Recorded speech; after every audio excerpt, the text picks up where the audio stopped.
Hello everyone, Jenny from C College once again getting back onto you with another video about the economy of China.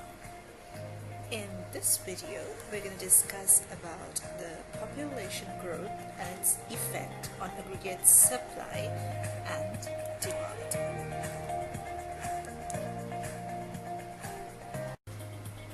Considering about the population growth and its effect on aggregate supply and demand in China, population growth affects both an economy's aggregate supply as well as its demand. In terms of aggregate supply, as defined in economic terms, aggregate supply is the productive capacity of an economy. So what happens with the aggregate supply is that population growth makes more people available to work and to produce an output, which is good. This principle reflects a lagged response at work.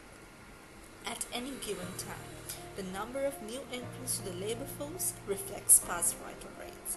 So for example, high birth and death rates in China in the 1930s and 1940s meant that there were correspondingly fewer people looking for jobs in the 1950s.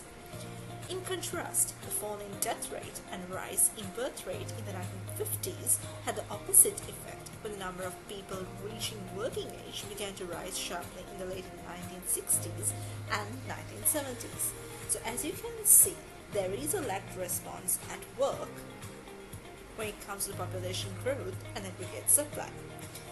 Moving on to the link between population growth with the aggregate demand, population growth affects patterns of demand, and so does it affect the investment. In this case, income distribution is an important determinant, although generalization is used in terms of per capita income.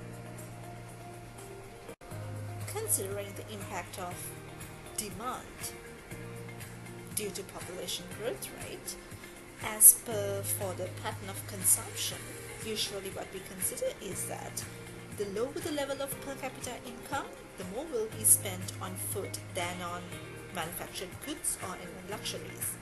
So not until a certain threshold income has been reached will food requirements be satisfied quantitatively and qualitatively. Therefore, consumer spending will be enabled to shift towards manufactured goods. So China's current situation in this respect is complicated. In the urban sector and the richer parts of the countryside, spending on food has been falling quite sharply for some time, while purchases of manufactured goods such as consumer durables and services have been rising.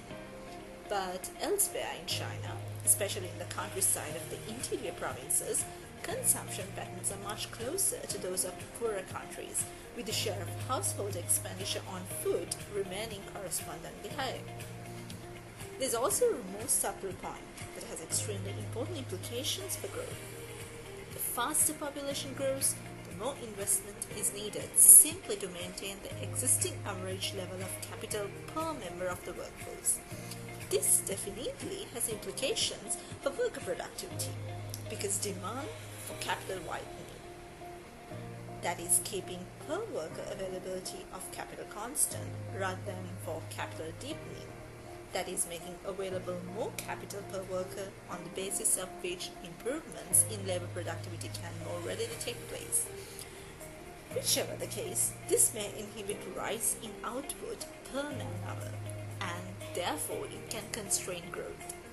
So in terms of aggregate demand, in general, higher the population growth, yes, it affects the aggregate demand negatively.